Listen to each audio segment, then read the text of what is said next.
Hello, everybody, and welcome to My Spiritual Money RX. This is your host, Vivian S. de Guzman, the #1 money magnet activator. And we know that money is energy, and money could also be emotional for certain people, but money is also spiritual. So today, we're actually going to link the physicality of money to your success, right? Like, how does this work in the money management world for the business owners and those of you maybe you're thinking about transitioning from being an employee and going into entrepreneurship? So we know that that's just not like a little walk in the park. There are certain steps and certain ingredients that we have to have in order for us to be successful. So today I'm going to be bringing in our finance head department, Dave Baldwin. Hey, Dave, how are you? Hi, Welcome. Vivian. Great to be here. Thanks for having me. Yeah, so perhaps introduce them a little bit. Um, I know we met through my copywriter, Amy Lancy, right? And tell them a little bit about your skills and talents, so you Yes. can share with the world, like how you've helped other people like me, right? Somebody that went from an employee into entrepreneurship, and how we built this team all together. So go ahead, share yourself Yes. a No, little bit. thank you, Vivian. It's great to be here. And I think that one of the things that is relevant to this story, as Vivian mentioned, we've been working together just a little over a year now, and I've worked with a handful of business owners of various different sizes. And my specialty is developing systems and processes to create scalability. And a lot of that comes into play in the financial side of things. So one of the things that happens when a business starts to expand is that it becomes more and more challenging to create clarity about the numbers, and that's what we're going to get into today. Vivian, are you still able to see me? I don't see you anymore. Okay. I am All right, right we're good. here, Okay. right? Just wanted Because to I'm make sure making sure that your the name connection is was good. is on the lower thirds Okay. of Perfect. our show. So anyway, so Dave, um, please share with people like some of the important ingredients, right? Like, what is the one thing that we, people that are moving from employee to entrepreneurship, are there any characteristics or items that we need in order for us to even cross that line? That's the first question I have for you. Yeah, I mean, there's really a whole lot. I mean, as you and I have talked about before, I'll share the first time I started my own business was 2007, and that Mhm. was after really the first 10 years of my career. All I had ever done was work for somebody else, Right. and basically one of the things that I had to learn was that it's a fundamentally different way of thinking. It's a fundamentally different set of habits. And one of the biggest shifts that I think is the most challenging for people to make is you have to get used to the fact that instead of showing up every day and doing one job that you were hired to do and not really worrying about anything else because you were only hired to do one thing in a business. Right. And as the owner of a company, you now have to think about all of the different functions, and some of it you may not know how to do. So Right. there's a lot of that's probably from a big picture, one of the biggest things that really has to change. That people have to really learn that different way of thinking, and there's a lot of habits that go along with that. But one of the things we're going to get into in a little bit today is how the financial side of that plays out and what fundamentally looks different as far as managing the money in a business versus managing your money as a 9 to 5 employee. Correct, correct. So today, for all of those watching, thank you very much for being here in our show. There will be three fundamental questions that Dave will be answering for us. And if I can contribute anything, because we've worked together for a while now, several months, right? The first question we're going to answer is, how do I figure out how much personal income I need? Well, that's important, right? Because a lot of entrepreneurs, they think they're quitting their job and they're going into this other thing, but then they forget to pay themselves. Believe it or not, that's the #1 problem that I notice people have. They think about, oh, I have to hire this person, let's say a copywriter, somebody who would do my QuickBooks. and then somebody who does my marketing, but then they forget to pay themselves. And even especially in the healing space, for us that are intuitive healers, we forget we exist and we can also receive the money. Correct, David? That's Oh yeah. one question you're going to answer today. The other one is about how do I set my business revenue targets? That's important too, because you have to know a target. If you don't have any target, you don't know where you're going. And how do I decide who I need on my team? So those are the three vital questions that we're going to be answering today. So let's get started with the first question.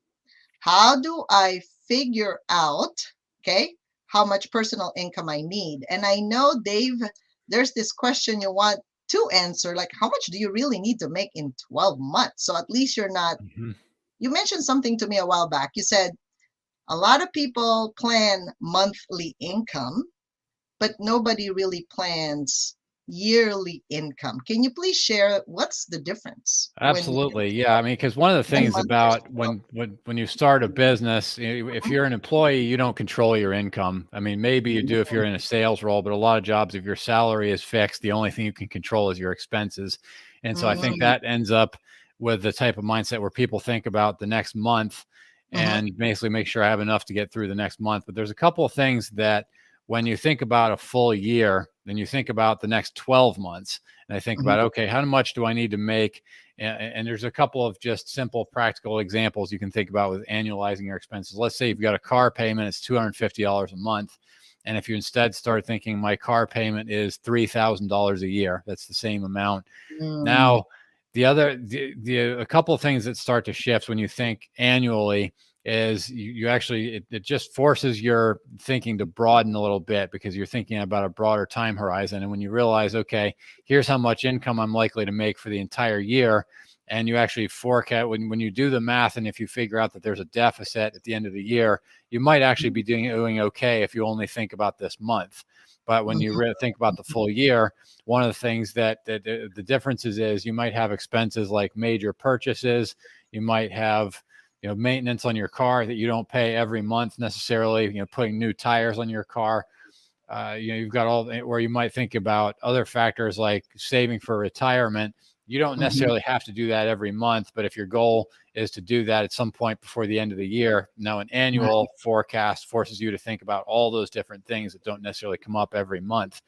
So you might look like you're doing okay if you only think about the current month, but then when you think about the full 12 months, you realize you're actually at an income deficit. And Mm-hmm. that type of clarity of thinking will actually help you to get more motivated to some degree, but also just getting a better sense of, okay, there's actually, I've got a reason now. I'm more clear about why I need to be focused on increasing my income.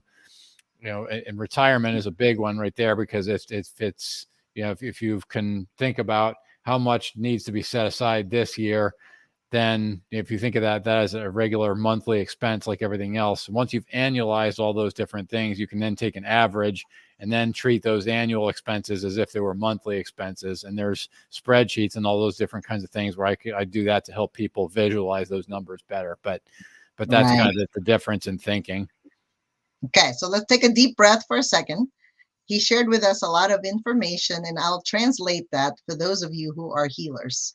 That perhaps you have some weakness in your numbers, right? Like every time you hear a number, every time you hear the word budget or income or expenses or a plan for your finances, maybe you get stuck.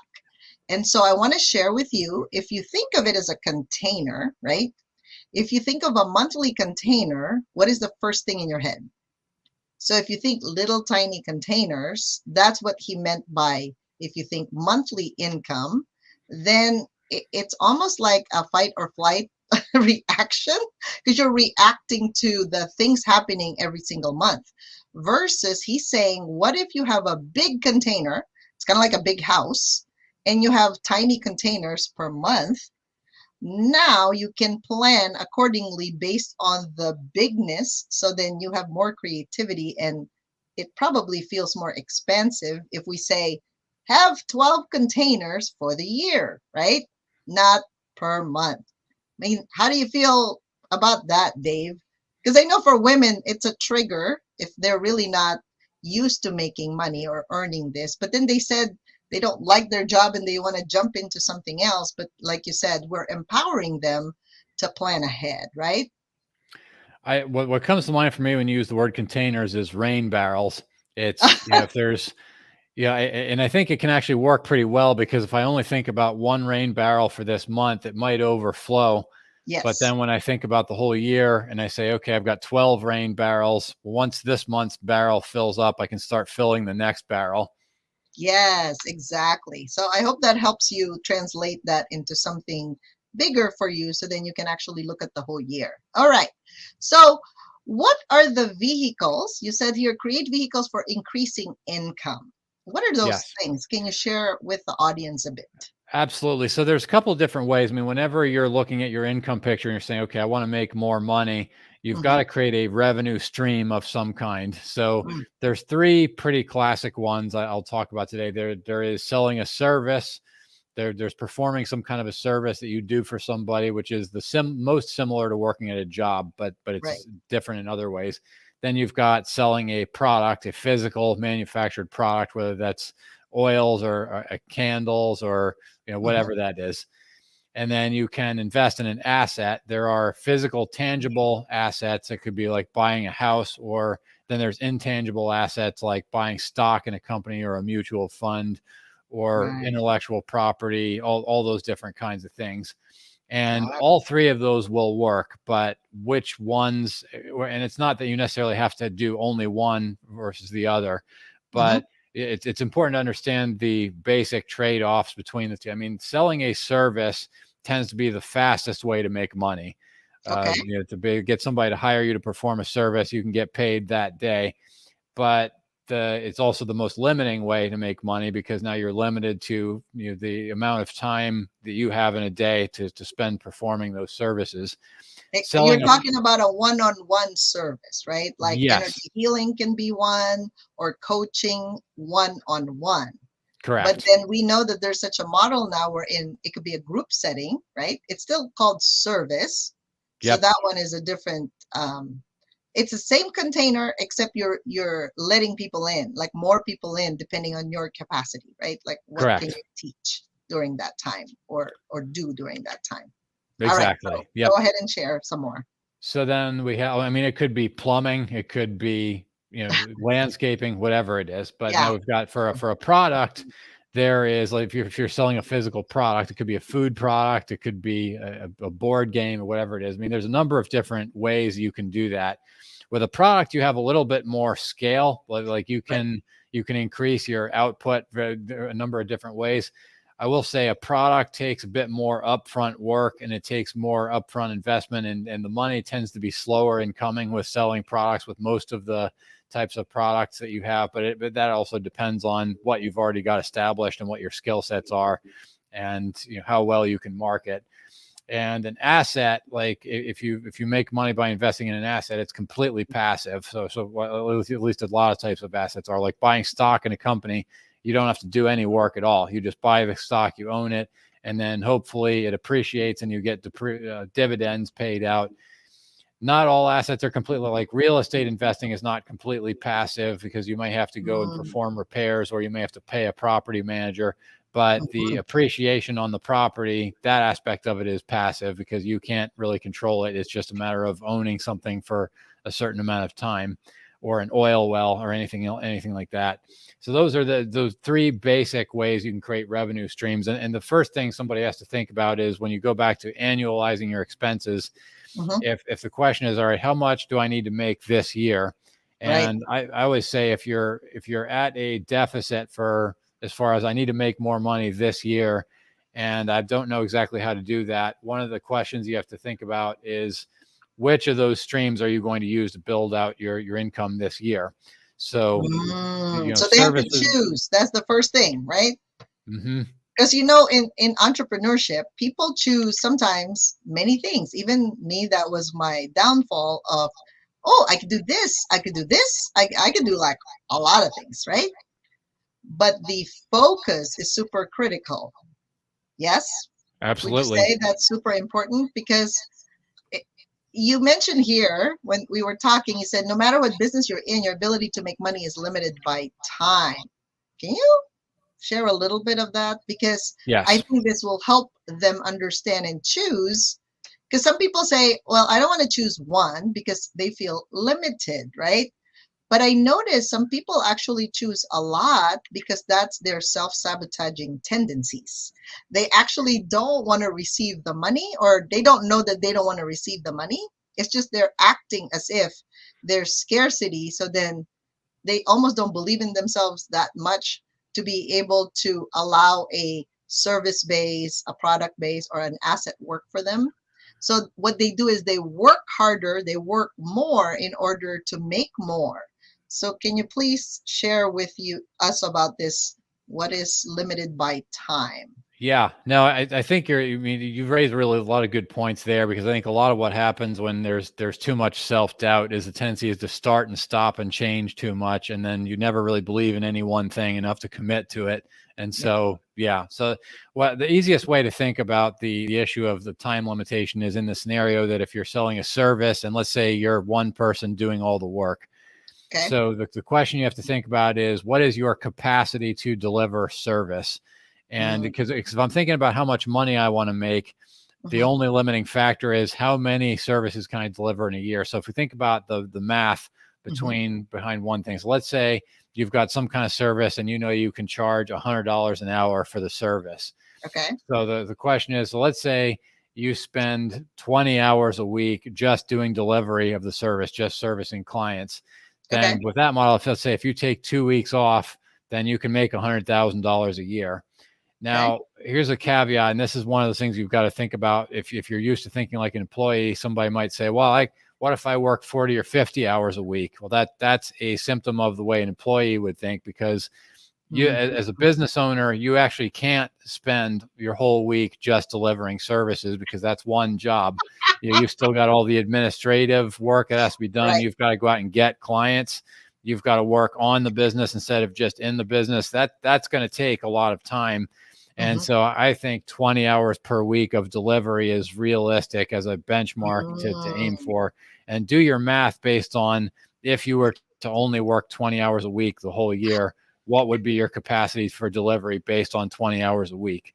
So that, ah, and this may be an eye opener for some people, that the rates that they're charging need to be higher, right.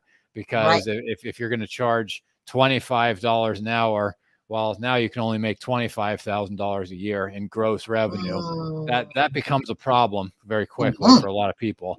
And what happens in a lot of those cases, unfortunately, is that they work like an employee and they work 40, 50 hours a week at low rates. And the result is they're really not building a business, and you've actually used up your capacity. And now you've got nowhere to grow to, because all these jobs that are the business owner hat, those jobs aren't getting done because you've mhm, just immersed yourself in there. But in any case, no matter what, you've got you got to do the math and figure out how many hours per year do I have. That's my production output capacity. Once you right, run out of capacity, you got to figure out how to get more, and you're not going to make any more money until you do. So that's right, what I'm right. referring to. So this is what you meant by time is money, and if you want to make more money, you need to purchase more time. Yes, exactly. And you can So I think guess about it, maybe I got to go get some more rain barrels, but yeah. that's right. Yeah, yeah. So now the rain barrels that Dave is talking about could be, like I said, some of the things that you offer, right? So even if you're a service-based business or a product-based business, right? Because product-based, they have to increase inventory, increase production, and then they have to market it to the public or whoever their ideal customer is, and then they can actually buy, right? Yes. And when you have that exchange happening, that's when your revenue goes up, and that's when you can reinvest the same revenue to your business in order to produce more. Right. So as we notice, product is pretty much unlimited depending on your market share, right? How many percentage of the market actually love your product and love to buy it.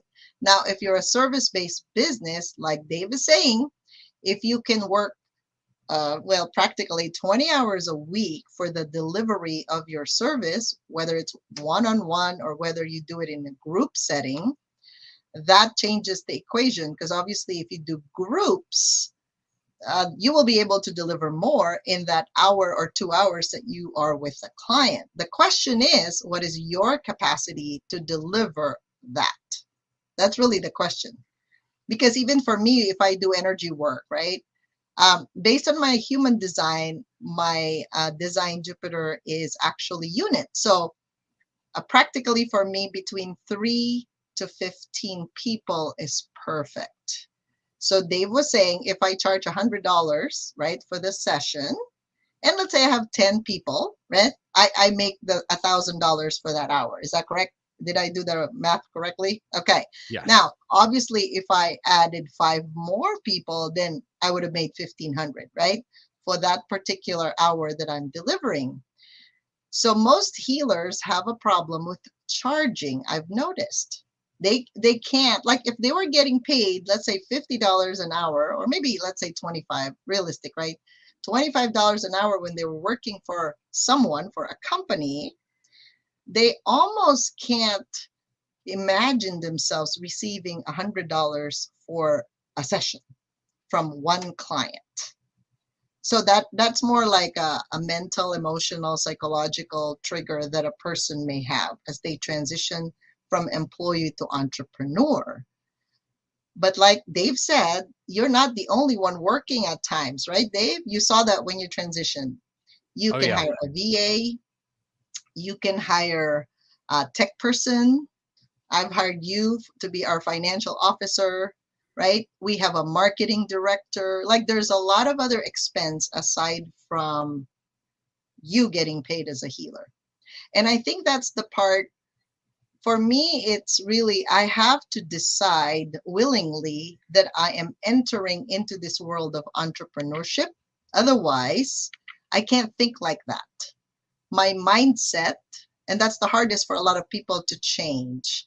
Did you notice that, Dave, even within you, like when you transitioned from employee to entrepreneur, what was something you had to overcome in order for you to actually be in that space? Well, I think part of what a lot of people, well, what you definitely don't learn in school is that when that infrastructure is removed, when you're working for a company as an employee, you have all these different people in different departments that are doing all these functions that you don't have to worry about because you only have to worry about the job that you were hired for. Yep. Some of it is logistical. Sometimes you have to learn fundamentally how to plan the finances for your business that are separate from your personal finances, because as an employee you only have to worry about the second half of that. Right. And then you've got to figure out how to manage a company. See, management is one of those areas that no one ever really created a job manual on how to do it, but people all have to just kind of learn it on their own. Right. But that's one of the things that when you start growing a company, you have to learn how to delegate. You have to start learning how to communicate better. But then you also, a lot of times what trips people up about starting a company is the sales side of it. Mhm. Is you have to actually go out and sell something. Where if you were an employee for a company and you didn't, and sales wasn't part of your job, it's easy to kind of just take for granted that the work always just kind of comes in and you just show up and do it and get paid for it. But one of the things when you're self-employed is you have to be mindful that if I don't have enough coming in to meet my goals, then I'm the one who has to go out there and do that. And it's easy to get caught up if you think like an employee, that if you've got enough business to pay your personal monthly bills, Yeah. to really push sales to the back burner because you don't need it to survive this month. Again, it's kind of why it Mhm. goes back to annualizing expenses, because it forces you to think at a broader time horizon. But if Yeah. I'm only thinking about surviving this month, it's easy to think, well, I know I should get out there and sell more and make more contacts, but I'll get to that next month. Right Right. now, And I'll just people get the can work smell done. desperation, by the way. And a lot of Hmm. times when people are desperate, actually nobody buys from a desperate person. No, definitely not. Because like you said, you're like, oh my God, in your head, you're thinking, oh my God, I have to pay that bill, whatever that is. It could be a car payment, or it could be a mortgage, or it could be just grocery, right? Like I need some groceries. So when you are in a desperate mode, your customers or potential clients can smell that. It kind of shows up in your copy, especially now, everything is energy, right? So you, before you even jumped out of your own employee suit, Dave, like you said, you've prepared yourself by having like a financial cushion of some sort in order for you to go into the entrepreneurship. And I think we weren't taught that even in our Definitely own not. Yeah. household, Now, right? That's and it's I, kind of like, what is that? well, I remember the last time when I went independent, I kind of the thought process that I went through was, how am I going to pull through in the worst case scenario? And I basically, and actually I had a number of things worked in my favor that I was not expecting to, that actually just Oh, came great. together when I was expecting things to go much worse. And I said, okay, I think you need a Mm, good, healthy balance between optimism and realism. yep, And I think the real key is, if you have, when you look at your financial scenarios, you've got to first of all know, how long is my money going to last? And that's one right. of the things that I do pretty religiously, is I forecast my cash flow, and I do it for my business. I do it for my personal finances, but I can always tell you any given day of the week, how long is my cash going to last? And I'm happy to say I've always been more pessimistic about it, because I always end up having more money than I think I'm going to. So, but that's a good thing. I'm happy to say that. Oh It's my God. That's good. That's good. Okay, so if anybody has a question, I think we have a Heather is in our StreamYard here. Heather, do you want to come up on stage? I can definitely add you on and you can ask the question, or you can put it on the comment section. Definitely. So if you have any question jumping into like from employee to entrepreneurship, feel free to ask your question. Do you have anything to ask? I don't know who Heather is, but welcome to the show. Perfect. I can ask because I have clients, right, that actually have moved from employee to entrepreneurship. So the number one thing, like you said, Dave, is mindset, because you are literally a different person. It's almost like I think of it as wearing a different outfit, right? So you know how when it's a absolutely. rainy day, you have to have like some kind of an umbrella or a raincoat, right? But then if it's sunny, you don't necessarily need that. Well, sometimes you do need an umbrella, right? So I think of it that way. So as I transition from being an employee to being an entrepreneur, I had to go through that mindset change. That's number one, right? And then that's the mindset will now dictate what my actions would be. And I needed to be able to ask for help. It's not a sign of weakness, right, Dave? So I remember Dave and I were talking one time, and he said, well, every morning I have to put on a hat. So for him, it's a hat, right? So a hat of, oh, okay, I'm doing all this budgeting for the client, right? So that's your job for that moment. But then you take off the hat and go, okay, now I'm the CEO of my company. So where's this going? The direction of the business. And then sometimes you go into, oh, I'm the marketer. So then you take off that hat of a CEO and then you become the marketer, right? So yeah, Yep. it's actually production, producing whatever you're delivering, whether it's product or service or whatever asset that is, right? Whatever you're exchanging with. And then the sales. I think of selling as helping others. So then I don't have any trigger on that one. And then, well, but it took a while, right? It's not like I came out of my mother's womb knowing how to sell. Nope, not really. I don't have a clue until you go through those experiences. So selling and then marketing, you need to tell people about it. And then we also need to have a management team, right? Because other staff, like how would you be able to communicate your vision or whatever goals or targets you have if you don't tell everybody in your team? Otherwise, you're the only one who knows. And then you can get upset or irritated or frustrated because they didn't quite read your mind. So in business and in teamwork, there is no such thing as, can you just read my mind? Even if you're a psychic or an intuitive, you still have to physically tell the other people, right, Dave? We had to go through all that. And sometimes some of our habits like show up, right? In our staff meetings, it shows up, but that's just part of learning how to be an entrepreneur. Well, I'm what's proud to kind of the say neat I thing learned a lot. about, what's kind of neat about workplaces now that I've seen, and part of this is because of COVID-19 and things going virtual, but it's a different kind of workplace when everybody comes with their own venture that they're building. because and I'm seeing this as becoming more and more the norm these days as more people are starting their own businesses, is that instead of being on a call as employees that all work for a company, you have, I mean, I'm sure we've all had our own experiences with workplace drama and water cooler Oh gossip and yeah. all stuff. Like there's really, I'm not going to say there's no room for that, but there's a lot less room for that when everybody is, because people are more aware of the need to cultivate a positive attitude and be creative with solutions.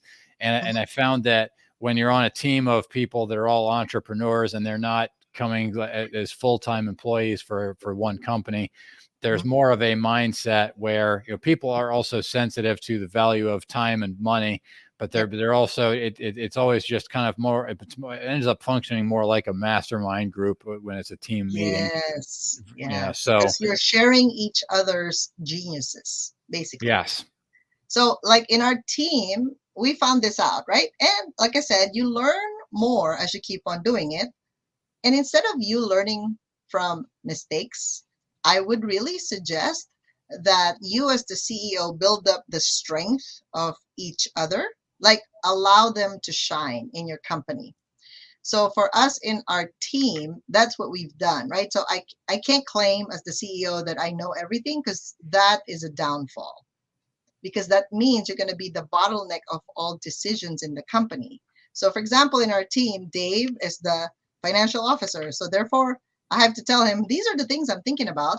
And Dave, I plan to, share this with the public. And if we have so many people, I'm saying, okay, this is the maximum number of people that I will be admitting in this program. So then he would do the numbers, right? And then the business operations person would give us her input. So Jade will give us her input, and then our marketing person, Amy Lancy, would give her input, and Keisha, the marketing director, will give her input, right? Like, how do we deliver this thing to the public? So as you notice, in order to actually get one product or group membership of some sort into the world, we had to communicate. We always do those team meetings, right? And sometimes it takes more than one meeting to solidify, like, what's the strategy for this and what's the delivery option for this, and even payment, right? Like, is this a one pay, two pay, three pay? So there's a lot of moving parts in the business. So what I'm sharing with you here is you need help when it comes to running your own business. Don't think it's just, oh, I'm just going to sell one thing and I'm going to be good to go. So some of us can get lucky, right? The first thing we offer, it gets sold, and now you got to figure out how to add team members, because that's really the success of your business will depend on that. If you can delegate and allow their zone of genius to shine so that you can do your job. Because if you're the healer, just do that job. Don't do everything else. Because I've tried that, by the way. I tried to be everything. It doesn't quite work. You can ask Dave. He's in the finance world, right? So Dave, does it work if it's just you, or can you stall your progress if it's just you? You definitely stall your progress. I mean, I think it's because you're going to have, time is going to be your bottleneck. So the options that you have when you realize that you're becoming the bottleneck is, you basically can either buy more capacity, or you can expand your capabilities in a couple of other ways, like automation or streamlining. But one way or another, like, you can only streamline so much, and there's certain things you can't automate. So you're going to have to add to your team at some point. And each person, typically, if somebody works a 40-hour week, and let's say you hire somebody as a staff member, it's going to be 2,000 hours per year. So I think about, like, a lot of times I'll think about time as inventory. Like, if I were selling a product, I have to buy inventory to sell it. And so there's only so much more I can squeeze out of myself, or squeeze out of different people. So Squeeze blood out of a turnip is what they exactly. say. Yeah. Right, right. Okay, so to connect with you, Dave, so let's say they're thinking about it, right? They're an employee and they want to even figure out, like, what is supposed to be the budget for this, the cash flow for this. Is there a way for them to connect with you and maybe get a free call in order for them to discover if it's even for them? Yeah, I'm happy to do that. So I've got the link. Let's see. So you can, first of all, you go to my website, is dave-baldwin.com.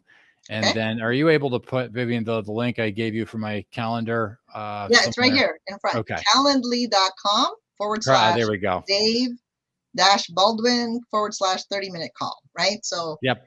if you'd like to even assess, right? Because some people, honestly, when you have clarity, right, is this really for you?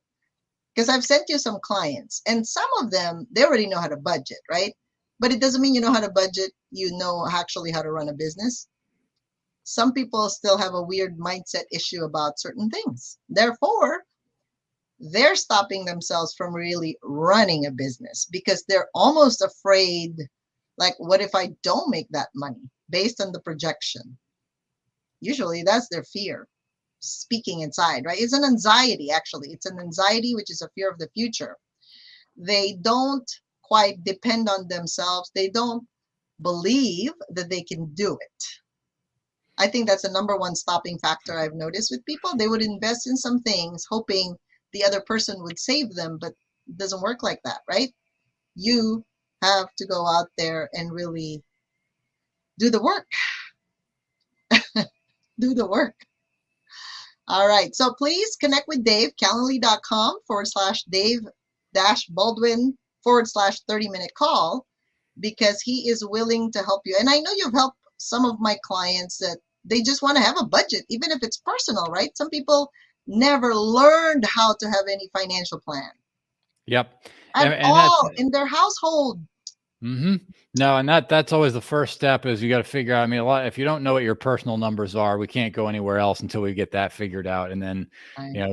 once you build out your personal numbers, then we can kind of just build it one layer at a time from there. But yeah, I'd love to talk to anybody that wants to understand better what that looks like for you. Yeah, we can set up a call and I'm happy to do that for you.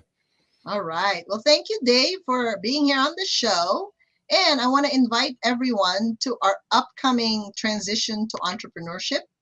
It's an event that we're planning to host on October 8th and 9th. So that is the site for it. And if you are thinking about transitioning to entrepreneurship, you might really have to have some basic foundation, right? And we're going to actually have some healing here as well, right? Not just mentally, but emotionally and spiritually, because you have to be ready. It doesn't matter what kind of business you're in or where you want to get into. If you have some kind of an outline, some form of a path, I believe that you will actually succeed.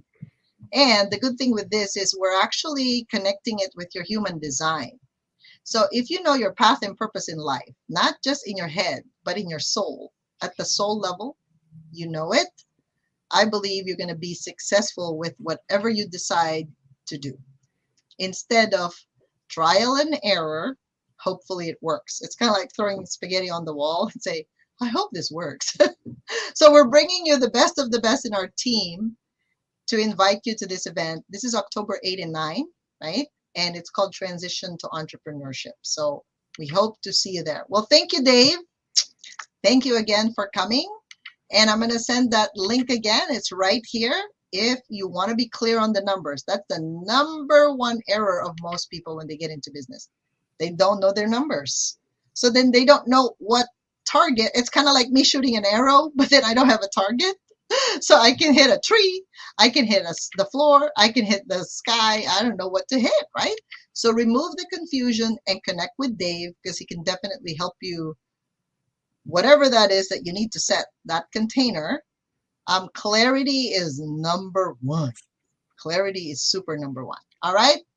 Well, thank you, Dave. Thank you, everyone, for listening in and watching. And I hope to see you again next Wednesday for another episode of My Spiritual Money RX. Bye for now.